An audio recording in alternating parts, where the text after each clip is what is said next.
It was raining very hard. I was about to close my window when I saw a man lying on the street. He was wet, weak, and shivering. I ran outside. "Sir, are you okay?" I shouted. He whispered, I'm dying. Please help me." I didn't know him, but I couldn't leave him. I lifted him carefully and ran to the hospital. Rain poured on us like rivers. When we arrived, I ran to the reception. "Please, he's dying, help him." The receptionist said coldly, "We cannot treat him without money." I looked in my bag, nothing. I panicked. The man was feeding fast. Then I noticed his gold watch. Maybe I could sell it. I took it, quickly raised the money, and gave it to the hospital. The doctor started working on him immediately. Machines beeped, monitors flashed. I held my breath. Hours passed. Finally, the doctor said, "He's stable. He may survive." I sighed in relief, but then the man slowly opened his eyes. "You don't know what you got yourself into." A chill ran down my spine. I stepped back. "What do you mean? You are alive now. Everything is fine." He coughed and shook his head weakly. "No, it's only beginning. They will come for you because of me." My hands trembled. Who? Who is coming?" He tried to speak more, but he was too weak. He cleared his throat again. His breathing was heavy. Then he said something that froze my blood. "They didn't need your money. They needed your fingerprint." I stared at him. "What do you mean?" He looked at my hands, then at my face. "The moment you touched my watch, it was done." My heart skipped. "Who are they?" I asked. He swallowed hard. "They are watching you right now." I felt cold all over. I slowly looked around the hospital room, the window, the door, the hallway. "You need to run," he said quietly. "Run before daybreak." My voice broke. "Run where? I have nowhere to go. I'm an orphan." He went silent. Then his eyes softened. "Yes, I know." I looked at him sharply. "How do you know that?" He took a deep breath. "Because they killed your parents." My ears rang. "What?" I screamed. "What did you just say?"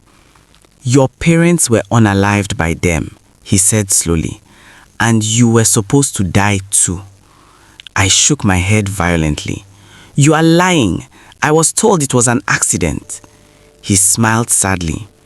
"That's what they wanted you to believe." My legs felt weak. I sat down. "Why?" I whispered. "Why my parents?" He looked away. "Because your bloodline carries access to something very powerful."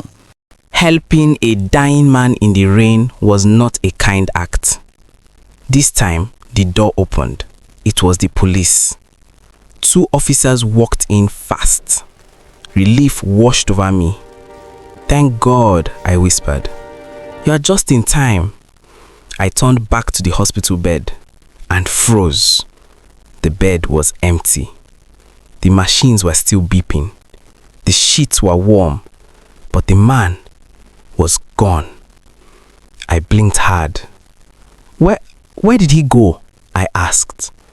I looked under the bed, around the room, at the window. It was impossible. He could barely breathe minutes ago. "How did he disappear?" I whispered. The officers looked at each other. Then one of them said, "Emily Carter, you are under arrest." I laughed nervously. "Arrest? For what?" He pulled out handcuffs. "For aiding and abetting a murderer." My world shattered. "No, you are wrong," I cried. "He's not a murderer." They didn't listen. "There are other people," I shouted. "Dangerous people. He warned me." One officer grabbed my arm. "Save it for the judge." "He's a good man," I screamed. "He needed help. I saved his life." They pushed me against the wall. The cold metal cuffs snapped around my wrists. "You helped him escape," the officer said flatly. Escape from what? I cried. He couldn't even stand. They dragged me out of the room. I looked back one last time. The bed was empty. No blood. No sign. Nothing. It was like he had never been there. The cell door slammed shut. The sound echoed in my chest. I slid to the floor. This is a mistake, I whispered. This has to be a mistake. But no one answered. The walls were cold. The air smelt of fear. I replayed the night again and again. The rain, the watch, his words. They are watching you. Now I understood. They didn't come for him. They came for me. 3 months passed. 3 long months. Every day felt the same. Cold walls, cold looks, cold silence. Then one morning, a guard called my name.